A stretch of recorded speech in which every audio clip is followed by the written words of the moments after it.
Tensions are escalating with North Korea in the wake of President Trump's UN address and his new executive order increasing sanctions.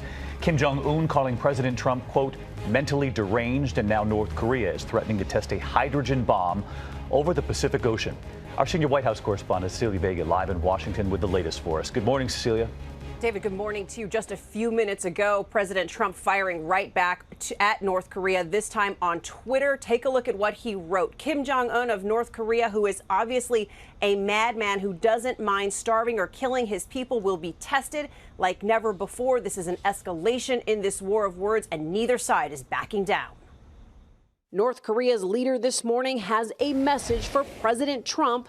Kim Jong-un saying in a statement, "Now that Trump has denied the existence of and insulted me and my country in front of the eyes of the world and made the most ferocious declaration of a war in history, we will consider a corresponding highest level of hardline countermeasure in history." And overnight, his foreign minister said that highest level could include testing a hydrogen bomb over the Pacific Ocean. It is a direct response to the president's fiery address at the United Nations. The United States has great strength and patience, but if it is forced to defend itself or its allies, we will have no choice but to totally destroy North Korea.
Knowing this first, that no prophecy of Scripture is of any private interpretation.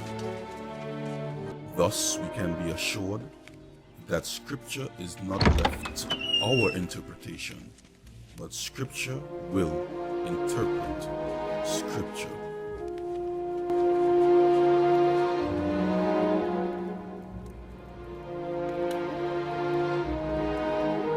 Belteshazzar, wisest among the young, art thou able to make known unto me the dream which I have seen, and the interpretation thereof? God had been gracious to Daniel, and had revealed to him both the dream and the interpretation.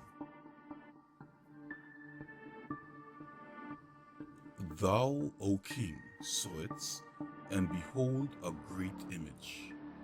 This great image, whose brightness was excellent, stood before thee, and the form thereof was terrible.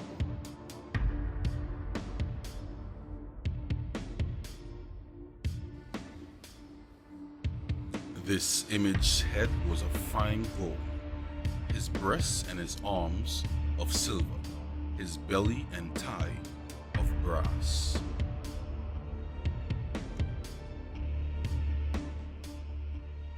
His legs of iron, his feet part of iron and part of clay. Thou sawest still that a stone was cut out without hands, which smote the image upon his feet, that was of iron and clay, and brake them to pieces.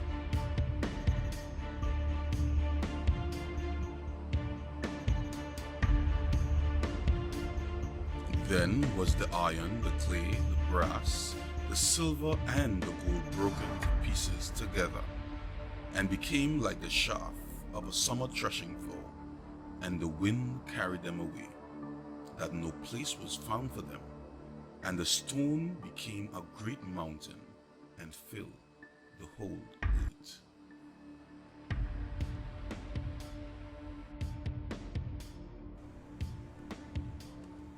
Behold, the former things are come to pass, and new things do I declare.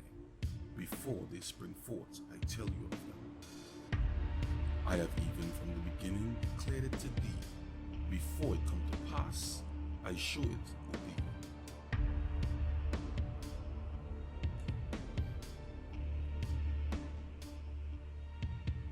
And now I have told you before it come to pass, that when it is come to pass, ye might believe.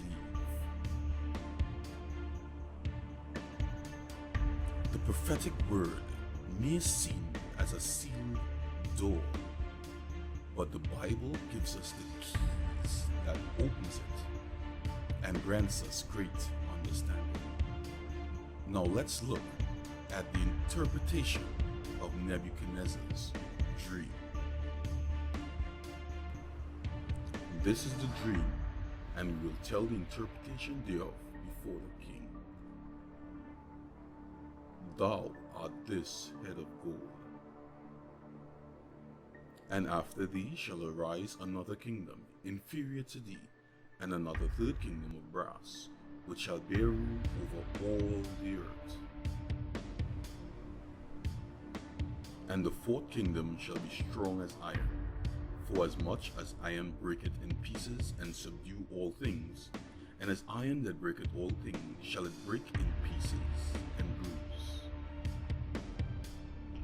And whereas thou sawest the feet and toes, part of potter's clay and part of iron, the kingdom shall be divided, so the kingdom shall be partly strong and partly broken.